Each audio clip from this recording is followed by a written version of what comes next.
Assalamualaikum warahmatullahi wabarakatuh. Apa kabar semuanya? Kelas 11. Insya Allah kita masih dalam keadaan sehat walafiat tanpa berkurang satu zat pun. Karena kalau kita sakit, otomatis e-learning atau daring kita tidak maksimal. Makanya kita jangan lupa untuk bersyukur. Oke? Kita hari ini masuk pada pelajaran PAI pada pertemuan ke-9. Pada kali ini kita membahas tentang kepedulian umat terhadap jenazah atau biasa kita sebut dengan fardu kifayah. Langsung saja kita lihat materinya. Yang pertama yaitu tentang pengurusan jenazah, menyempurnakan mayat orang Islam yang bukan mati syahid itu fardu kifayah namanya. Kewajiban kifayah atas mayat muslim itu adalah yang pertama memandikan, kemudian mengkafani, kemudian mensolatkan, kemudian yang keempat menguburkan.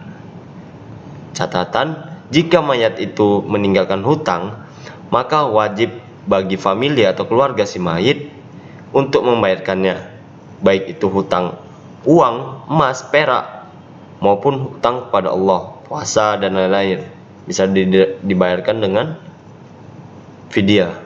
Kemudian sekalipun mayat itu orang yang membunuh diri, wajib melaksanakan atasnya fardu kifayah. Apabila telah yakin mati seseorang Islam itu, hendaklah disempurnakan semua perkara itu dengan segera. Jadi jika ada seseorang keluarga kita, teman kita, atau kita pernah melihat yang namanya kematian atau apa, maka hendaklah itu disegerakan. Jangan diperlama, misalnya disolatkannya, dimandikannya, apalagi di penguburannya, itu harus disegerakan, jangan diundur-undur, karena semakin diundur-undur itu semakin tidak baik. Kemudian tata cara pengurusan jenazah, yang pertama yaitu segera pejamkan mata apabila belum terpejam, itu yang pertama. Kemudian yang kedua, tutup mulutnya dengan cara diikatkan dagu dan kepalanya. Jadi kalau misalnya dia masih mangap, tutupkan ya. Kemudian yang ketiga, tutup seluruh badan dengan kain. Kemudian diberitahukan kematiannya kepada kerabat dan teman-temannya. Kelima, segera mandikan, kafani dan sholatkan. Kemudian yang terakhir dikuburkan. Jadi harus disegerakan. Kemudian yang keenam, janganlah kita mencela, kemudian menangisi sampai berlebihan atau meratapi mayat seperti orang jahiliyah. Jadi ketika kita mendapat musibah, itu memang hal yang paling sulit itu ikhlas. Mulai dari hal yang paling kecil sampai hal yang paling besar, itu sulit kita untuk ikhlas, apalagi hal yang bersifat seperti ini. Sedikit banyaknya suatu hari kita akan mengalami hal yang seperti ini. Oke.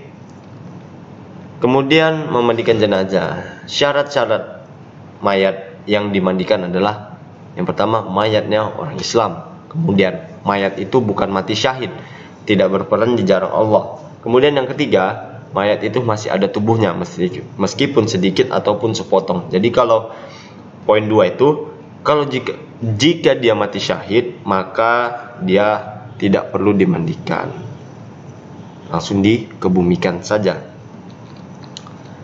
Syarat lainnya yaitu yang pertama, sekurang-kurangnya mandi mayat itu hendaklah diratakan air sekali pada seluruh badannya setelah dibersihkan najisnya hingga kepada bagian faraj yang zahir waktu duduk, mencingkung atau mengangkang.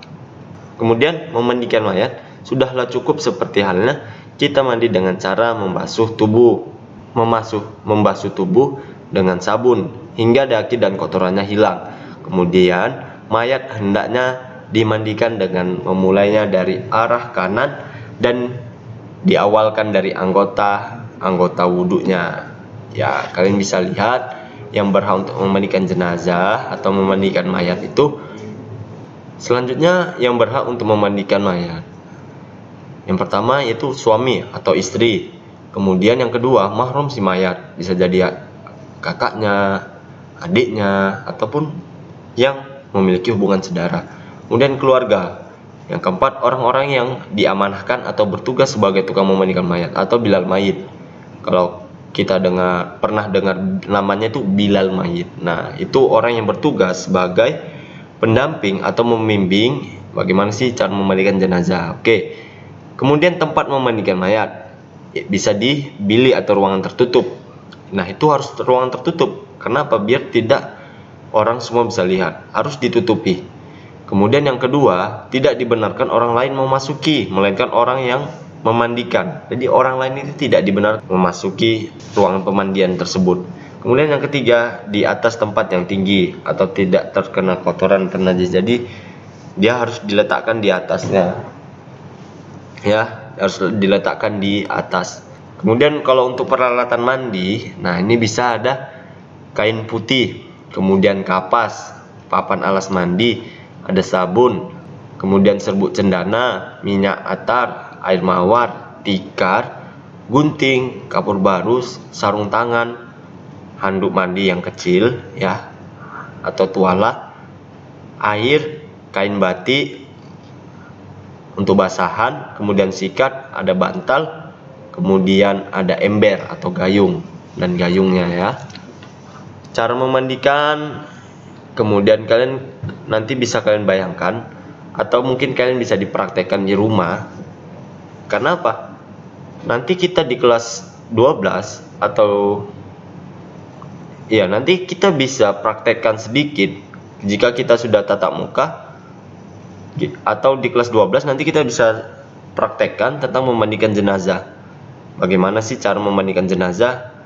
Nah, saya kalau untuk pertemuan sebelumnya itu ada video tentang praktik jenazah di kelas 12 yang sebelumnya. Nanti kita di kelas 12 insya Allah kita akan praktek. Di sini kita hanya mengenal teorinya saja. Yang pertama yaitu letakkan mayit di tempat mandi yang telah disediakan. Kemudian tutup seluruh anggota tubuh mayit kecuali muka. Jadi itu ditutup ya, tidak dibuka begitu saja. Kemudian semua bilal atau tukang yang mandi mayit, atau tukang ini dalam garis bawah yaitu yang mengangkunya, kemudian yang ikut serta dalam memandikan, hendaklah memakai sarung tangan. Jadi agar tidak menyentuh langsung si mayit tersebut. Kemudian sediakan air sabun. Kemudian sediakan air kapur barus bersama akar sintu. Kemudian istinjakanlah mayit terlebih dahulu. Angkat sedikit ke bagian kepalanya sehingga paras dadanya. Angkat sedikit ya. Artinya ketika kita terbaring, kemudian kita diangkat untuk meminum air. Nah, bukan diangkat kepalanya digantung ya, bukan. Selanjutnya yaitu mengulurkan kotoran dalam perutnya dengan menekan atau memencet perut secara perlahan-lahan, tidak langsung dup kuat-kuat, enggak. Ya, nanti saya akan ada lampirkan video tentang bagaimana sih memandikan jenazah. Insya Allah bisa jadi panduan kita untuk kedepannya ketika praktek. Kemudian gosokkan giginya, lubang hidung, lubang telinga, celah ketiak, celah jari dan tangan kakinya, dan rambutnya. Ya, jadi digosokkan agar terkena semua anggota tubuhnya. Selepas itu siram dan basuh seluruh anggota mayat dengan air sabun juga. Kemudian bilas dengan air yang bersih seluruh anggota mayat sambil berniat memandikan mayat karena Allah Ta'ala ya.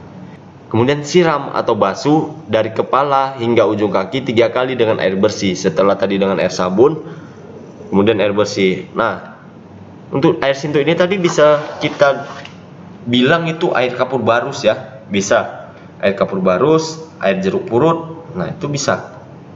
Kemudian siram sebelah kanan 3 kali, siram sebelah kiri 3 kali, semuanya 9 kali. Kemudian memiringkan mayat ke kiri. Nah, setelah tadi disiram, kemudian kita piringkan ke kiri. Ya, bukan kita jatuhkan langsung, enggak. Miringkan sedikit agar membasuh bagian belakang badannya yang sebelah kanan.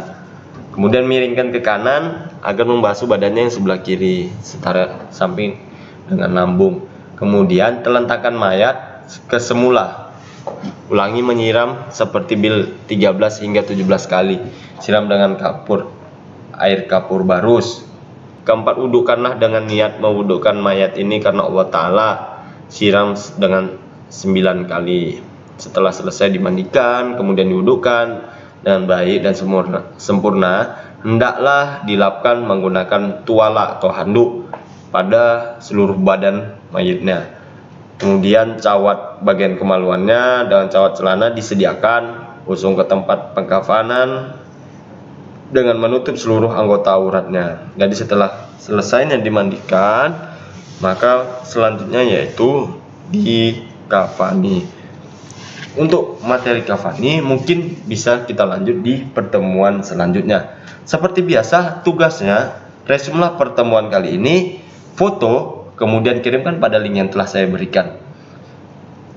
Jangan lupa bersyukur untuk hari ini. Demikian perjumpaan kita pada hari ini. Saya sudahi. Assalamualaikum warahmatullahi wabarakatuh.